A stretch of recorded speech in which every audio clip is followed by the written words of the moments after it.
need to thin our radishes, and then we'll go ahead and make stuff with the radish greens because the bottoms, they're so thick they can't grow into a radish. Like this one was all by itself, so it's a nice radish. So I'm just chopping all the radish ends off.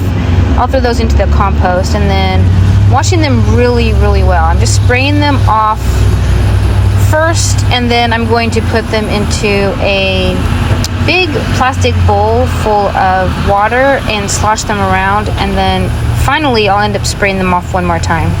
Personally, I'm not a fan of raw radishes, but this soup is so delicious. They've all been individually washed, and now I'm just gonna put them in the salad spinner to get the extra moisture off before I pack them into this 4-cup measuring cup.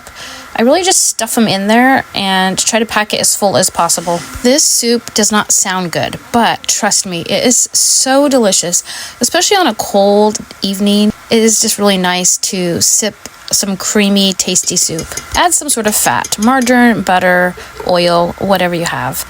And onions, potatoes, better than bouillon. This is the vegetarian one. It is delicious. I added 4 cups of water to go along with the 4 cups of greens. Radishes make so many greens so quickly that I just like to use them up in this, but you can use any greens you have. It all tastes good. Once it cooks down to where your potatoes are soft, it's ready to take off the burner and let it cool down a bit before you blend it up. Once blended, it is ready to go. You just pour it into your bowls or mugs.